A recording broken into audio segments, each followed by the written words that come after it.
जर आपण पाहिलं तर बिग बॉस मराठीच्या घरामध्ये सुरुवातीपासून ते आतापर्यंत प्रभू शेळके हा सदस्य प्रत्येक वेळी नॉमिनेट झालेला आहे.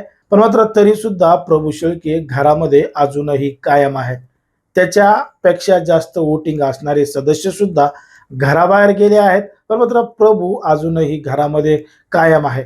म्हणूनच घरामध्ये असणारा जो सदस्य आहे, प्रभू शेळकेचा कट्टर विरोधक आहे, तो म्हणजे विशाल कोटियान. विशाल कोटियान म्हणतो की साला प्रभू बाहर क्यों नहीं जाता है, हर बार बच कैसे जाता है. त्यामुळं प्रभू खरंच प्रत्येक वेळी का वाचतो हेच आपण सविस्तर या व्हिडिओमध्ये बघणार आहोत. पण जर तुम्ही अजूनही आपलं चॅनल सबस्क्राईब केलं नसेल तर लगेचच करून घ्या आणि बाजूला असणाऱ्या बेल नोटिफिकेशनला सुद्धा ऑन करायला विसरू नका. आता बिग बॉस मराठीचं सीझन हे 10व्या आठवड्यापर्यंत आलेलं आहे आणि या 10व्या आठवड्यामध्ये सुद्धा प्रभू शेळके हा सदस्य नॉमिनेट झालेला आहे. म्हणजे या 10 आठवड्याचा जर आपण विचार केला तर 10 पैकी 8 आठवड्यामध्ये लगातार कंटिन्यू प्रभू शेळके हा नॉमिनेट झाला.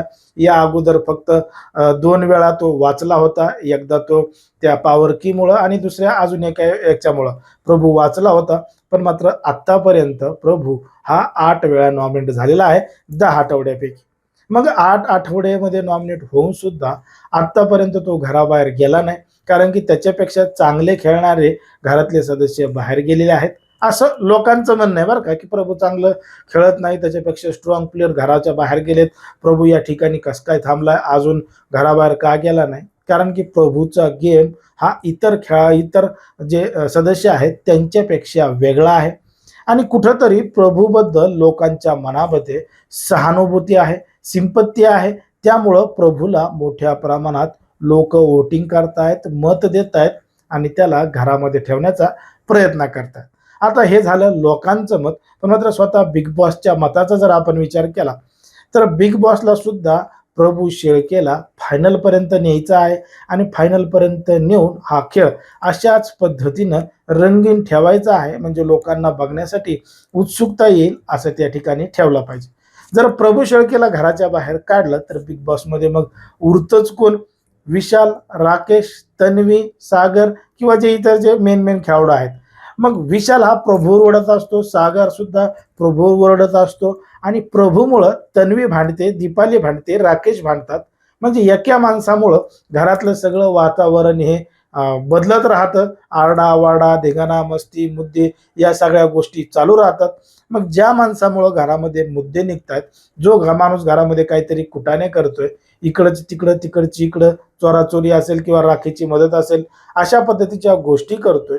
मग त्याच माणसाला घराच्या बाहेर काढल्यानंतर बिग बॉसमध्ये काहीही इंटरेस्ट येणार नाही असं सुद्धा काही जणांना वाटतं आणि स्वतः बिग बॉसला सुद्धा त्या पद्धतीचं वाटू शकतं.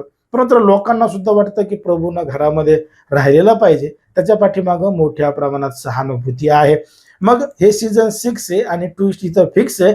म्हणून प्रभूला फायनलपर्यंत नेतील, परंतु जिंकवतील का नाही हा देखील मोठा प्रश्न आहे.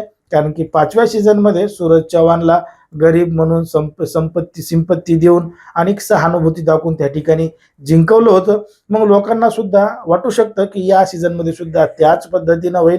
पण मात्र नवीन काहीतरी ट्विस्ट येईल, बदललं सुद्धा जाऊ शकतं किंवा प्रभूला सुद्धा विजेता केलं जाऊ शकतं असं एकंदरीत आपल्या या ठिकाणी वाटतं. पण मात्र आता या आठवड्यामध्ये ज्या पद्धतीनं 7 सदस्य नॉमिनेट झालेले आहेत त्याच्यामध्ये प्रभू शेळकेचा सुद्धा नंबर आहे. पण मात्र प्रभू एवढ्या लवकर घराच्या बाहेर जाणार नाही असं एकंदरीत आपल्या या ठिकाणी वाटतं. मग घराबाहेर जाणारे सदस्य नेमके कोण असतील हे जर तुम्हाला पाहायचं असेल तर आपल्या चॅनलला लगेचच सबस्क्राईब करून ठेवा आणि कमेंटमध्ये विचारा. आपण नक्कीच सांगू की या आठवड्यामध्ये घराच्या बाहेर नेमकं कोण कोण जाणार आहे. कारण की घरामध्ये एकापेक्षा जास्त सदस्य हे घराबाहेर जाणार आहेत. त्यामुळं तुम्हाला काय वाटतंय हे अगदी स्पष्टपणे कमेंटमध्ये सांगा आणि अशाच पद्धतीचे नवनवीन व्हिडिओ पाहण्यासाठी आपल्या चॅनलला लगेच सबस्क्राईब करायला सुद्धा विसरू नका.